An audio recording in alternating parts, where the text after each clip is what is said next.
Tell you what, it was really great to come in to this venue. You could just feel the excitement. So I really do appreciate everybody being here today, and hope you will sense that that is the theme. Also, want to express my gratitude to Rotary for allowing us to take really a very different approach to the state of the schools. This is the third and final in a series this year of an initiative that we have provided, I think really just in the way of information. It's really entitled Gain Futures Start Here. And as in past sessions, I want to take an opportunity to thank our school board for the outstanding work that they do on behalf of our students, our families, and our entire community. And we're blessed to have Karen Ragland here, Ann Ennis, and Chris Kiefer. So thank you so much for your leadership. It is definitely appreciated.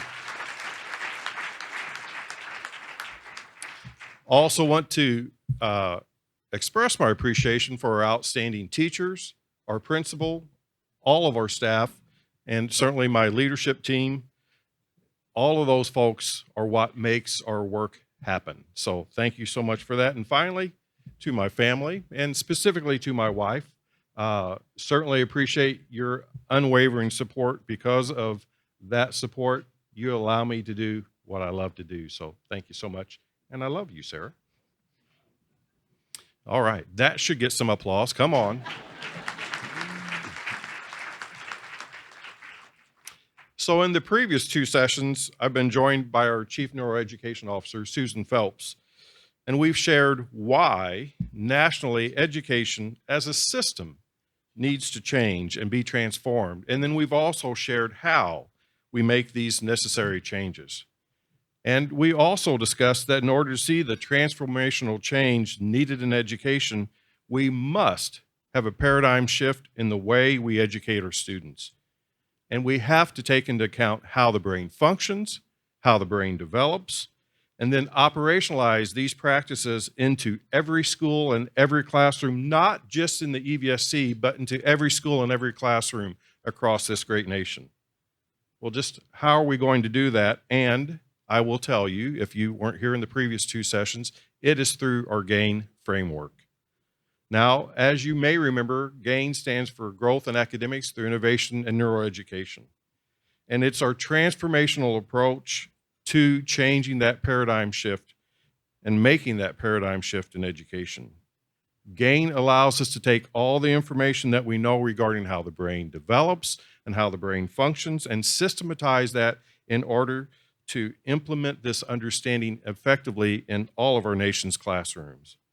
And in fact, if you were here in August, you had the opportunity to hear from two of our own outstanding teachers from Delaware as they shared how they implemented these research-based best practices into their classrooms and the benefits that they saw they were achieving for their students. Well, today we're going to continue the conversation by discussing how we continuously go about the process of getting better, or as we like to call it, getting better at getting better. However, it's not going to be your typical conversation about improvement. You're going to hear us emphasize the importance and the power of a community that comes together. And today we're going to bring you stories of collaboration around the success and the empowerment of collaboration for future generations to come. And we really do want this to be a conversation. And although I've wanted to do this each of the 11 previous times of State of the School addresses, today we actually are going to have a shortened presentation because we do want you to have the opportunity to ask questions. So along the way, if some questions come to mind, please jot them down, and there will be time at the end of this presentation to have that two-way conversation. So as we think about the idea of lasting future success, well, what does that look like? For those of you who attended our first presentation of this series, we ask you to respond to this very important question. What are the skills you think students need? What are the skills students need to be successful in life? Well, now let's take a look at how the group responded. This is the actual screen capture from the words that were typed in. So the words that you see in the middle are showing up larger because they were the words that were repeated the most. So skills like perseverance, collaboration, communication, Critical thinking and adaptability are just some of the examples that you may see that are standing out. I tell you, not many people would disagree with the list that that group created, and I know that I certainly wouldn't. In fact, neither would Indiana's employers. The Indiana Department of Education worked with employers across the state to develop and to release the employability skills standards that you see here. And these were developed with a focus on preparing students for the ever-changing needs of the workforce. So the list that you see here should be very, very reaffirming. What took you about a minute to create aligns perfectly with what took months of research and collaboration to develop across the state. So think about this just for a second and how it correlates to your own workplace. How often do you see gaps in these skills from new and even existing employees? Effective communication, work ethic, time management, and organization. Well, haven't these skills always been valued? And I would argue, yes, they have. But you know, it really seems as if these skills are declining in today's society. And the reality is that the challenge students experience today are not the same challenges that students experienced even a decade ago. So certain and significant conditions have changed. So think about the internet, social media, cell phones. So now let's process this together for just a moment. I'm going to invite you to do a quick activity. Don't be concerned. It's going to be or require your participation, but I'm going to ask you just a few simple questions, and I'd like you to simply raise your hand if any of these are true for you. We'll start off with an easy one, okay? So raise your hand if you ever attended high school. You get an A, very good. Raise your hand if you ever took your own computer and carried that around from class to class in high school. A few hands, if you ever, yeah. Diction is not my strong suit. Okay, here we go. Raise your hand if you recall, as a student, ever using the infamous World Book Encyclopedia to look up information. Okay. So raise your hand if you ever remember physically handing in your homework to a teacher when you were a student. Very good, about 100%. We'll see about this next one. Now raise your hand if you remember digitally turning your homework into a cloud instead of handing it to a teacher. 1, 2, 3, 4, okay, 5. Some of us haven't been in school for a while, I guess. You know what? Everything changes so rapidly in today's world. However, the skills that we want students to develop, well, you know, they really haven't changed that much at all. In fact, the skills that we learned when we were students, well, they look very, very much like the skills that we want our current students of today to learn. And I think we all probably have days when we wish we could go back to the way things used to be, but the reality is that today's world is so very, very different than when we were students. And it continues to evolve each and every day and at a very, very, very fast pace. You know, technology has opened up the world, and frankly, it's made it smaller and more accessible. We used to compete with the town next door, and now we must be able to compete globally. So how do we keep up with the need to transform, and how do we prepare our students with this new, fast-paced, accessible reality? And how do we empower students to thrive in life and excel in everything that they do in this very complex global community? Well, that starts with us. All of us. All of us. And we have a really important responsibility to our future generations to make certain that the community we leave to them is better than the community that we found. And we have to empower our current students to be the next generation, as they will be our community's leaders of the future. Now, as part of that responsibility, a collaborative improvement journey called Better Together was started. And here's why the premise of Better Together is so important. And please listen carefully to this. Public education is an entity that supports the greater good of each and every community. I'm going to say that again. Public education is the entity that supports the greater good of each and every community. And while public education is important for the long-term success of any community, you are vitally important to our long-term success in public education. You see, this is a reciprocal arrangement, and it's a reciprocal relationship here. The reality is that it takes all of us working together in order for public education and our community to thrive. We are truly, truly better together. And we go about this improvement process with collaborative, systemic processes.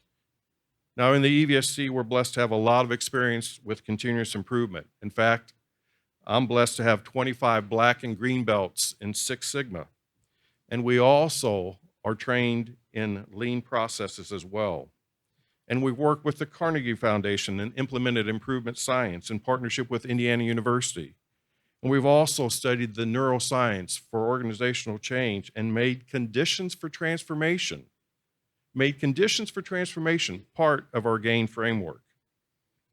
And this past year, we added an evidence-based process from Cambiar Education called CREATE into our continuous improvement planning process. So here's a quick video to introduce this process and how it helps us intentionally work with others to be better together. In the EVSC, we're in the business of the growth and development of people. When our students thrive, our community thrives. So it is important that our improvement process reflects that sense of community collaboration with a focus on student success. The EVSC's approach to transformational change is to start with this idea of a blank canvas. We have to bring others in to paint the picture of the future and how we get there together, without us starting with preconceived ideas about what and how we will go about the improvement. That's where CREATE comes in. The CREATE process is a framework and a journey for people who want to improve their communities by solving problems, big or small, together. CREATE doesn't replace our improvement process. Instead, it enhances it. Here's how. The first step of CREATE is the C for courage and curiosity. Every new endeavor begins with humility and the unwavering belief that transformation is possible. The second step in CREATE is R for research. This step helps us zero in on the root cause of a problem and reveal opportunities to improve, especially by investing time in listening and learning from others. The third step of CREATE is E for engage. It is important to engage a broad community of experts and voices in our problem-solving process. Next in the CREATE journey is the A for assemble ideas. The insights from the whole process become a catalyst for identifying the right open-ended questions we then use to brainstorm many possible ideas and strategic solutions with our field and other experts at the table. Once we have assembled those ideas, the next step of the CREATE process is T for test.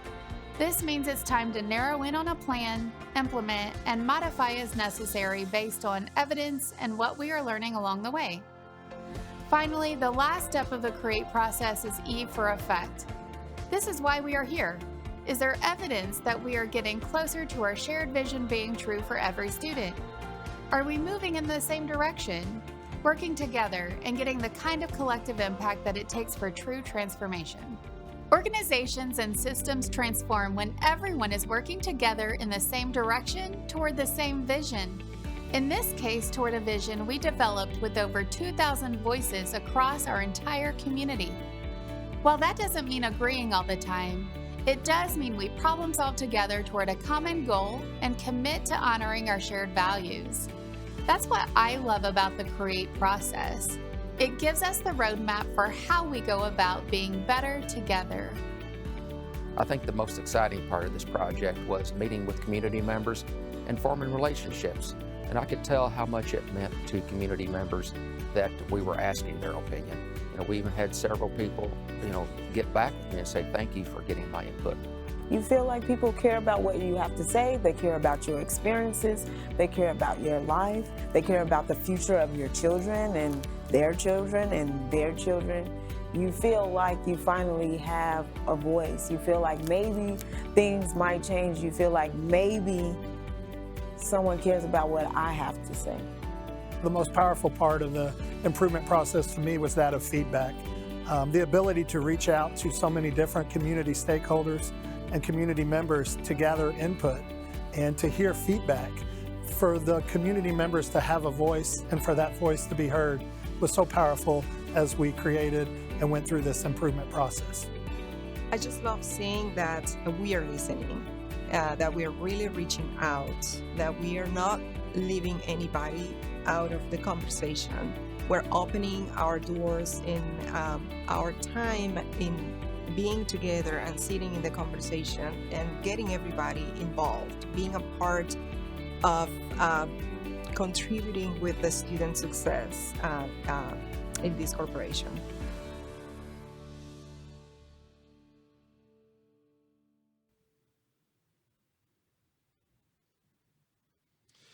So one of the individuals that you saw in the video is Carrie Hilliard. She is our Chief Transformation Officer. So at this time, I'd like to ask Carrie to join me in sharing more about our process. Well, good afternoon. I am humbled to be here today to represent so many stakeholders and voices behind the journey that we are on. One of the themes that emerges for me in that video, as a former teacher and principal, and as a current EVSE parent of a senior this year, is this idea of relationships and the power of people working authentically together to strengthen their community. One of the most powerful tools in how we do that is something called empathy interviewing. These interviews are usually one-on-one conversations where we ask open-ended questions to elicit stories and lived experiences from others. This interview style gives us a structure to listen to understand without defending and without interrupting. We are really leaning into this technique, knowing that listening is absolutely one of the most powerful approaches leading to trust and relationships. And getting to that point of trust and mutual respect is important to intentionally building a solid foundation for collaboration and together bringing our aspirational vision to life. Having a plan is important, but that alone is not enough to achieve transformation. We have to execute the plan in a very strategic and cohesive way. Thanks a lot, Carrie. So now let's talk about where this journey has brought us so far. So, as with any company, your vision, your mission, and your core values drive your work, and it gives your organization direction and purpose. As a public education system, we knew it was extremely important to solicit feedback from the community and to make certain that our community has a part in helping us create that direction. Throughout our Better Together Shared Visions and Values Week, we collected input from thousands of community members, which ultimately helped us shape our creation of the vision, mission, and core values. And this is the result. So I'd like to draw your attention to our vision, empowering our students to thrive in life. Think about this as it pertains to the skills that we talked about before, the skills of perseverance, collaboration, and problem solving. We have to ensure that our graduates leave with these skills in order to be competitive on our global stage. And these skills are not only essential for academic success, but they are absolutely essential for each and every student's lifelong success. And establishing a shared vision, mission, and values doesn't mean that it's just automatically in place because we received community input. It takes ongoing work across every facet of our organization. In this example, you can see 2 levels of the Harrison Attendance District represented from elementary to middle, and then also our high school principals and central office having conversations around one of our core values of high expectations. This is just one simple example of our intentionality in creating organizational cohesiveness. Another way we do this is through our theory of change. This is a comprehensive if-then statement that helps us clarify how the collective actions undertaken will contribute to a really intentional chain of results toward our intended impact. I think of it like an itinerary that we agree upon for this extended journey we are taking together. It also helps us go back and identify the types of evidence that we should be measuring as we go. We don't want to wait until the end of the trip to see if we arrived where we had hoped to get to. Instead, we want to take measure along our journey. This helps us ensure that we are on track to reaching our destination and make course corrections as we go. One of the things you will notice about our plan is that it's divided into 3 commitment areas that were elevated by our community. Our 3 commitments are learning and achievement for every student, family and community engagement, and finally, commitment 3 is all about growing, supporting, and diversifying talent. All 3 commitment areas have strategies and measurements aligned to them, also developed through this process. With that being said, this presentation is not intended to share everything in detail about the plan. Some of you may love strategic planning as much as I do. I know others may not. So it's hard to gauge what to leave in and what to take out. With that in mind, if you would like to learn more, we invite you to visit our website, evscschools.com, and click on About Us. There you will be able to read in more detail about our entire plan and the create process. I also encourage you to continue to come back and check back on that website.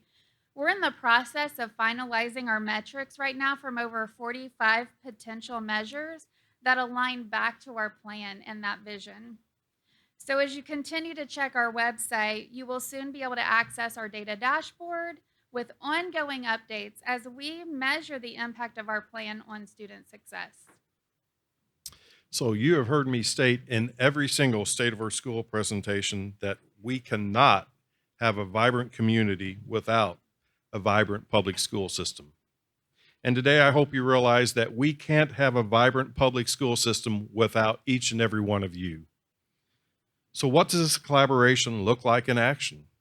Well, first, I want to recognize that we have many incredible community partnerships, and we are so blessed to live in a community that values education. We're also blessed to live in a community that understands that our success, our public school success, is indeed the success of the community.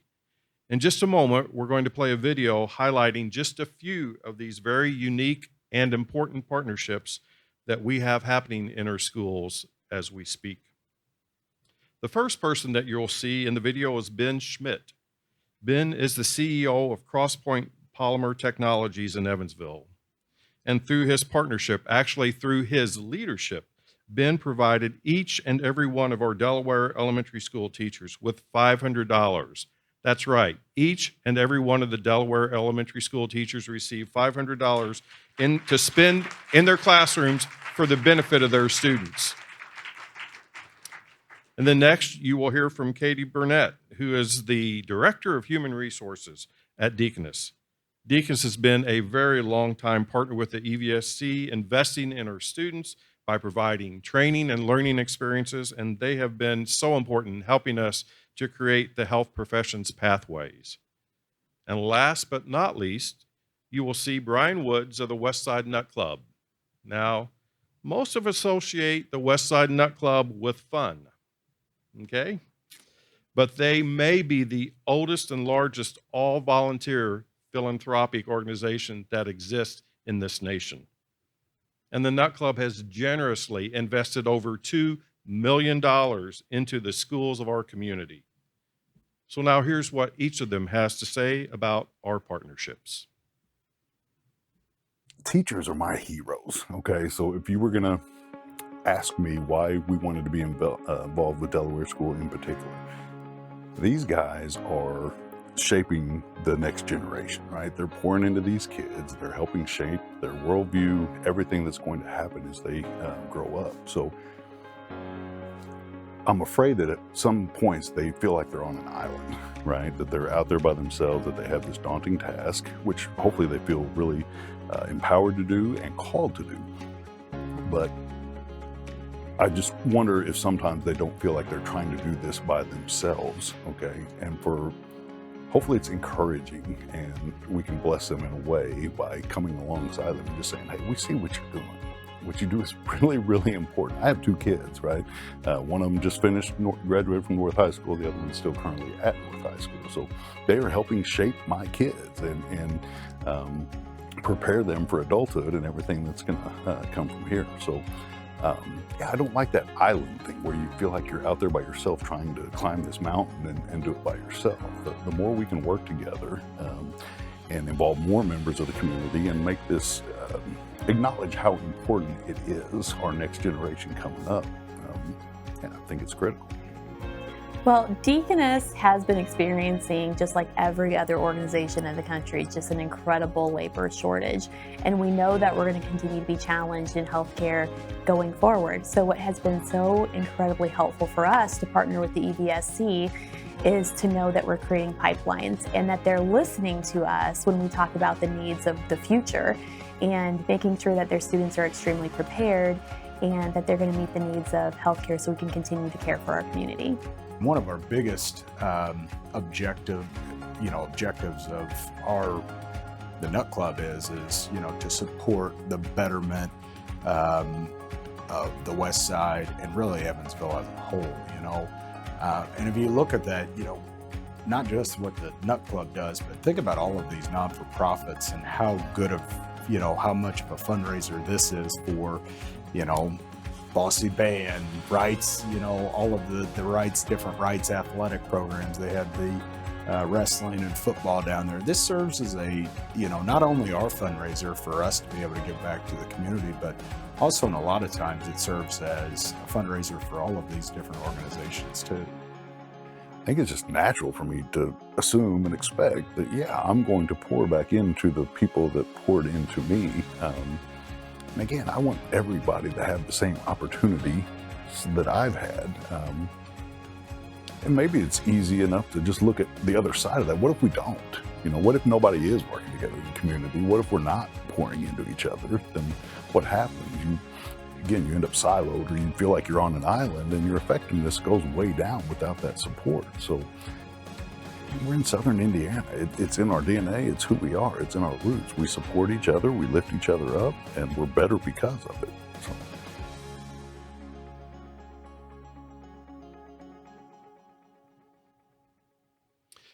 So. These 3 organizations, and in fact, all of you, are making our shared vision a reality, empowering students to thrive in life. And all of these partners, they collaborate in a way that really does make us better together. And we were blessed with so many partnerships, many of whom are with us today, as well as individuals and corporations who donate their time, their resources, or their money to the EVSC Foundation. All of you are a part of our community-wide transformation, and today we are here to celebrate you. Now, I know there is danger in what I'm going to do next, because invariably we're going to leave some folks out, some individuals or organizations who have made a difference, and for that I apologize. It was not our goal to mention everyone. So this is just a snippet, if you will, but let's begin with the individuals that are featured in the video. Ben Schmidt, Katie Burnett, Brian Woods, please stand and remain standing.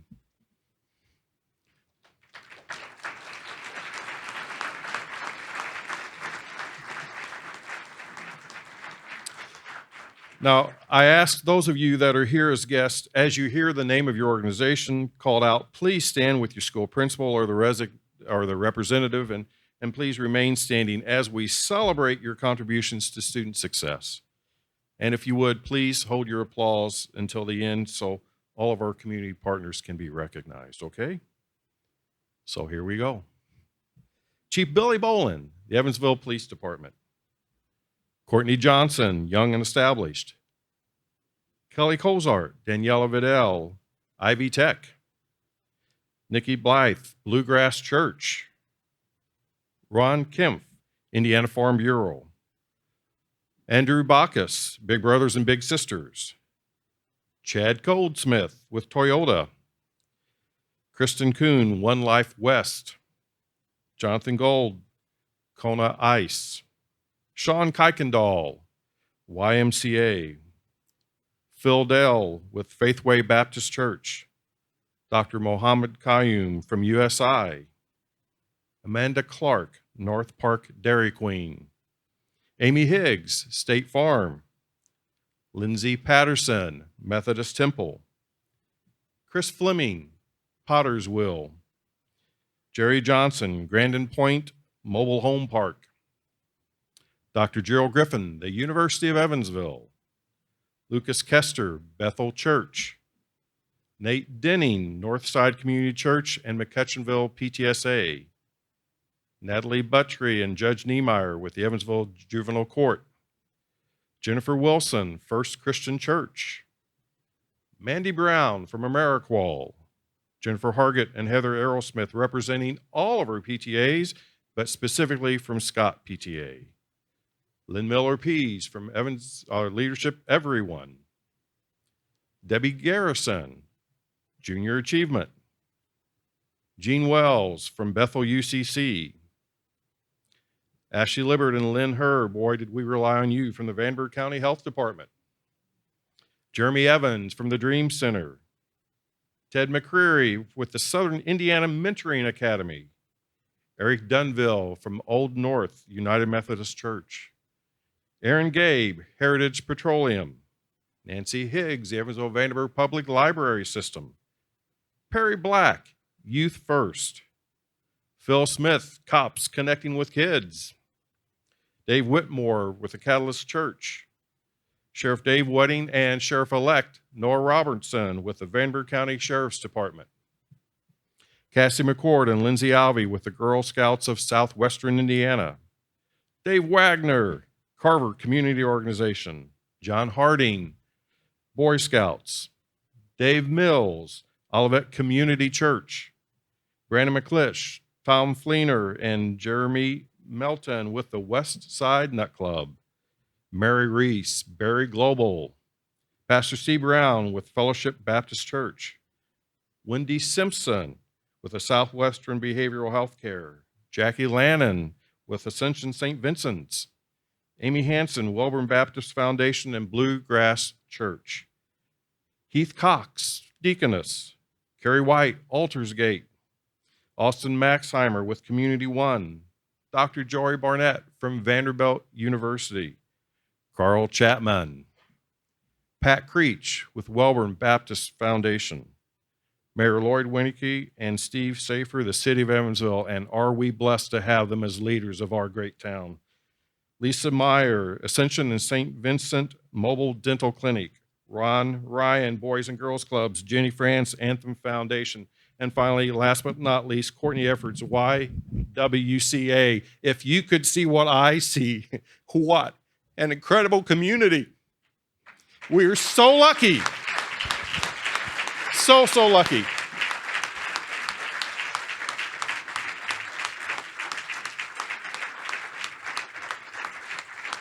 To borrow a phrase that you heard earlier, thank you for pouring into our kids. You pour into our family. You pour into our schools. You pour back into our community. You're just one of the many reasons why I am so blessed to be your superintendent of public schools in Evansville, Indiana, and blessed to be your superintendent. Thank you so much. Together, we truly are better together. Thank you. God bless.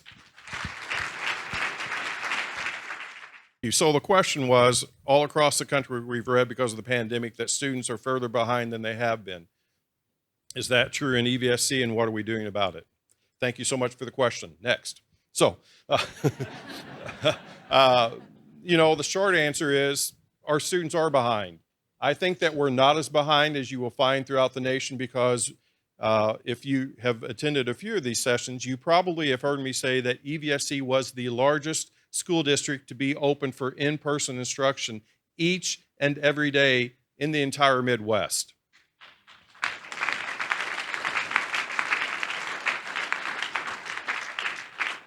And we know how important that was for families, for businesses, because if kids are home, someone has to be there with them. So it was really important for us to make certain that they had a stable learning environment that was safe, not only for students, but also for our incredible staff. So because of the work that all of us did in the entire community, healthcare professionals, Vanderbilt County Health Department, Deaconess St. Vincent, the mayor, making certain that we had conversation every single night at 5 o'clock. Because of that, I think our students are not as far behind as they are in other parts of the nation. I will tell you, we have used a lot of our ESSER money to during the pandemic, we lowered class sizes. Now we are offering tutoring and things like that, interventions. But I will tell you, just as Katie mentioned, we have a shortage of employees. So we would love to have more individuals tutor our students, but right now we're struggling to fill that void. But we will get caught up. That's also why I think our GAIN framework has so much promise, because it actually addresses the root cause and not just the symptoms. Thanks, Jack. Yes. Well, I wanted to take this moment to give you a compliment. We came here from Maryland a couple of years ago. And when we moved here, my granddaughter in first grade was on her belly, on the living room, doing all the online stuff and tangled up with all the remotes and who's but teachers where. And we came here, and as you mentioned, they did not miss a day. She slipped right into class. You had your safety protocols in place. It was safe, it was masked. They had a wonderful experience while everybody else was struggling with COVID. And the girls now are technologically efficient. They're programming, they're working on the computer, they're academically proficient, they're socially proficient, they have a blast, they have more fun and games and parties and celebrations than I have ever seen in elementary school. So I want to thank you personally, and my family does also. Thank you. Thank you.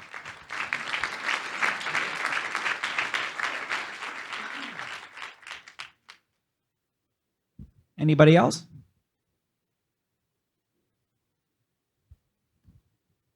Hey, Jim. I think one of the big problems our community has is the high school dropout rate. And I say our community has it because those are young people who are not as employable as all of us employers would like to have.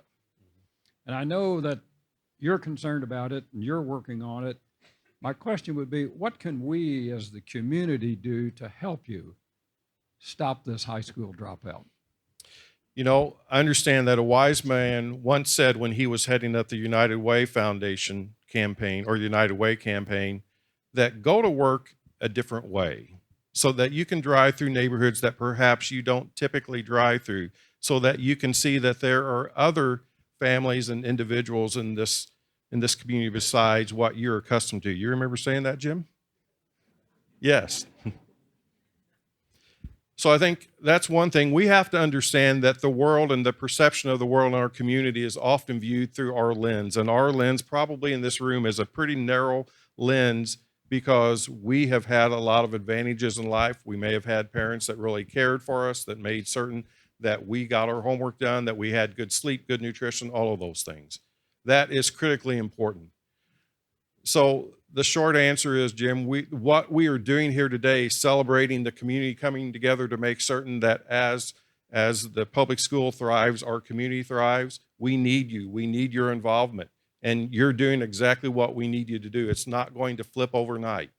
But I will tell you that the problems that we face today are brought about by the solutions that we enacted yesterday. And so many times we want to address the problems of today with the thinking of the past, but that's exactly why we are where we are today. So that's why I think it takes some innovative thought. That is why the GAIN initiative, which really addresses the biological foundational elements of the executive functioning skills, why those are so important, because we almost invariably, when we struggle in math, we think we're just going to assign more math and more better math. That is just addressing the symptoms. That is, folks, like building more gel cells instead of providing our youth with appropriate mental health. Pay me now or pay me later, but invest in kids. That we're here today celebrating your investment in kids, celebrating your investment in teachers. So the short version is we are not doing things as we've always done them. We are seeking better ways based upon how the brain functions, based upon how the brain develops. But I'll tell you, it's an uphill struggle. It really is. But together, in this room, we can achieve anything.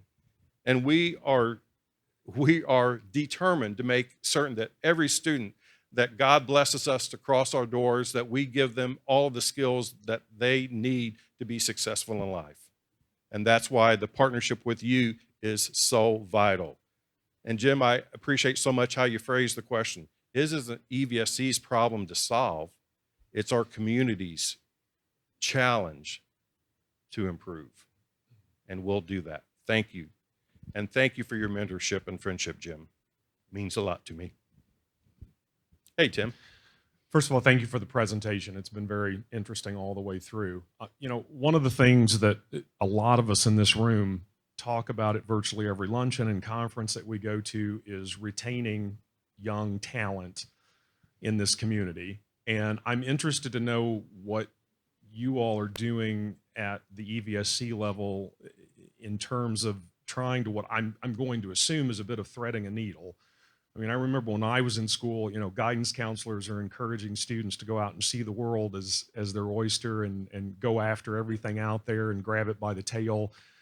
We heard from 6 students last week, albeit from day school, but nevertheless, they're phenomenal. They're smart. They've got this all in front of them. What are you doing at that level, though, to encourage them to go out and grab the world by the tail, but then at the same time try to encourage them to stay in this community to follow their dreams? So thank you, Tim. First of all, we created an initiative called Opt-in, which basically is inviting employers and universities in so that they can partner with us with our students. In the past, and perhaps when you were in high school, the only entities that really came into high schools were colleges that recruited their students. Now we have outstanding partnerships. You've heard some of those today, that if a student wants to begin their career with that entity, say Deaconess High School, then they will, in the appropriate lane, actually help pay for their future and subsequent schooling, right? That's pretty important. So what else have we done? We have more AP classes than any other district around here, 32. We have, because of Carl's leadership, we put together an initiative where the enrollment in our AP classes actually mirrors the demographic in all of our high schools. That wasn't the case before. We are opening up opportunities for our students so that the world is open to them, but we're also telling them that you belong here. You can't expect your kids to come back if they don't think that there's something here for them or that they don't have a sense of belonging. Cops connecting with kids, how important is that? For students to know we care about you, we love you, there is a sense of belonging, we want you, we believe in you, we value you, and we're going to be with you every single step of the way. We can't do this without you. It can't be us and them. It cannot be siloed anymore. It can't be, that's the responsibility of the school, that's the responsibility of the parent. Sorry, kids, if your parents are involved in other things and they're not there for you, sorry, that's just your lot in life. I don't believe that's God's calling to us. I just don't. So we want our kids to know that, yes, there is abundant opportunity out there, but this is home. And this will always be your home. How many people know that kids come back to Evansville as young adults because they want to raise their families here? Do we ever expand on that?